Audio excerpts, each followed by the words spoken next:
이사야 13장 21절 22절 말씀 교독합니다. 이사야 13장 21절 22절 말씀 같이 공독합니다. 오직 들짐승들이 거기에 엎드리고 부르짖는 짐승이 그들의 가옥에 가득하며 타조가 거기에 깃들으며 들량이 거기에 설 것이요 그의 공성에는 승냥이가 부르짖을 것이요 화려하던 공장에는 들깨가 울 것이라.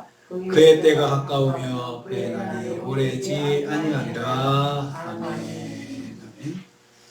오늘 말씀도 계속해서 여호와께 심판받은 바벨론이 어떻게 될 것인가 말씀합니다. 사람 대신 들짐승의 도시가 될 것을 예언하는 내용을 가지고 있습니다. 바벨론 도시는 들짐승의 거처가 될 것입니다. 21절 말씀입니다. 오직 들짐승이 거기 엎드린다 했습니다. 여기서 들짐승은 사막에 사는 야생동물을 말합니다.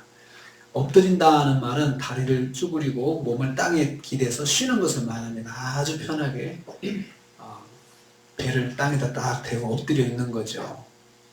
이것은 들짐승의 안식처가 된다는 것입니다. 들짐승이 안심하고 엎드려서 쉴 수 있는 안식처가 된다는 것이죠. 부르짖는 들짐승이 그들의 가옥에 가득하다 했습니다. 부르짖는 짐승은 밤중에 먹이를 찾아 울부짖는 짐승을 말합니다. 이것들은 오히려 사람을 피하는 들짐승인데 사람이 없다 보니까 사람을 의식할 필요가 없으니까 사람이 사는 집에 들어와 가지고 이것들이 사는 것이죠. 그 정도로 파괴와 황무함이 완전함을 말하고 있습니다. 여기에 타조와 들량이 또 활보하며 뛰어다닌다는 것입니다. 그러니까 무서울 게 없는 거죠.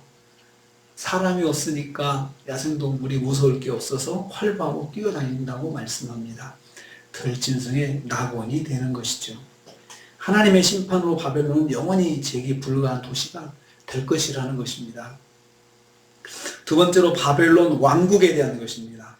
조금 전에는 그 바벨론의 집들을 말하고 이제는 왕국은 어떻게 되느냐, 승냥이와 또 들깨의 거처가 될 것이다. 22절 말씀하고 있습니다. 교만의 중심이 되었던 바벨론 왕이 살았던 궁성의 운명입니다. 왕궁에도 더 이상 사람이 거하지 못하게 될 것입니다. 그곳은 승냥이와 들깨의 집이 될 것입니다.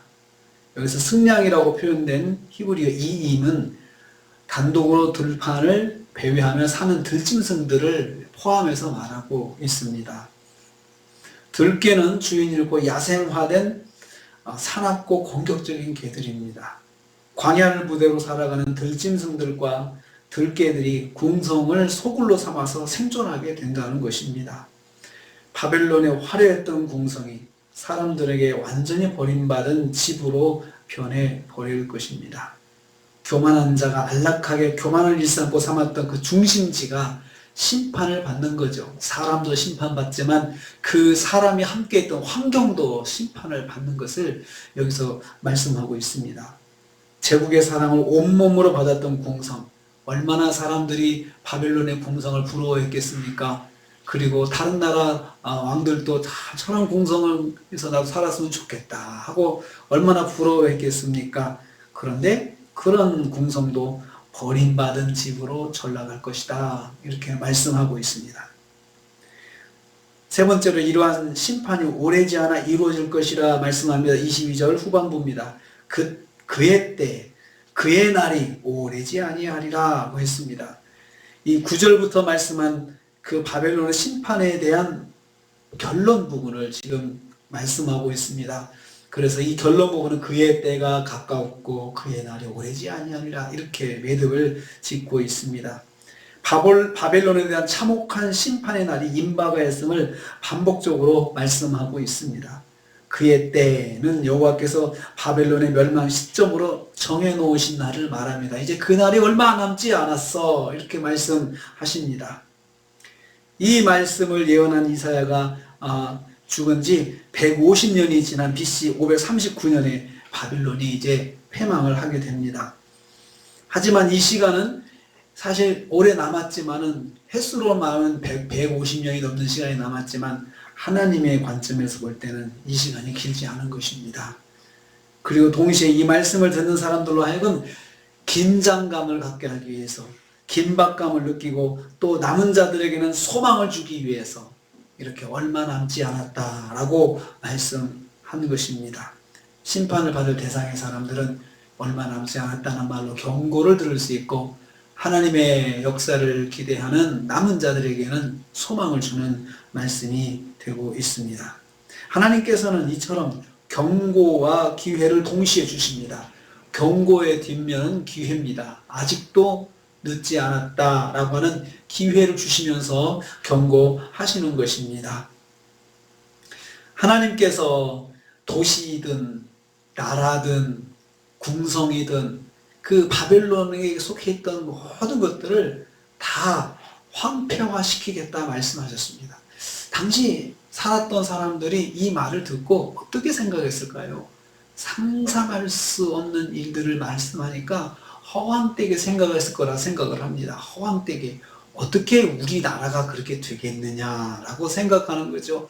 이렇게 강성한 우리나라가, 이런 우리나라가 어떻게 그렇게 되겠어 라고 그 말씀을 듣고 무시했을 것입니다. 그렇지만 그 중에 깨어있는 사람들이 혹시 있다면 그것을 긴장감 있게 들었을 것입니다. 하나님께서는 때로 우리에게 주시는 말씀이 절대로 그럴 리가 없는데 라고 하는 그런 상황으로 주실 때가 있습니다. 그럴 리가 없는데 어떻게 그런 일이 일어나 라고 생각할 정도로, 모든 사람이 그렇게 생각할 정도로 그런 말씀을 주실 때가 있습니다. 그때 깨어있는 사람은, 영적으로 깨어있는 사람은 그 속에서 하나님 말씀을 들을 수가 있습니다. 그래서 우리는 하나님 말씀이 항상 내 입맛에 맞게 오시지 않거든요. 그래서 영적으로 깨어있지 않으면 어떤 때는 나에게 적합하게도 주시는 말씀이 있지만, 어떤 때는 나에게 정말 적합하지 않게 내가 정말 그럴 리가 없는데 라고 할 정도로 이해가 되지 않는 말씀을 주실 때가 있습니다. 바로 그럴 때도 말씀을 들을 수 있는 귀가 열려야 된다는 거죠. 그렇게 열리려면 늘 하나님을 가까이 해야 됩니다. 하나님 말씀에 귀를 기울이는 훈련을 해야 되고, 그 말씀을 아멘으로 받는 훈련을 해야 됩니다. 오늘도 우리가 하나님 말씀을 하나라도 떨어뜨리지 않고 잘 귀담아 듣고 그 속에서 담긴 하나님의 뜻을 깨닫는 그 말씀 생활을 하시면서 오늘 하루도 주님과 동행하시기를 주님의 이름으로 축복합니다. 주님 감사합니다.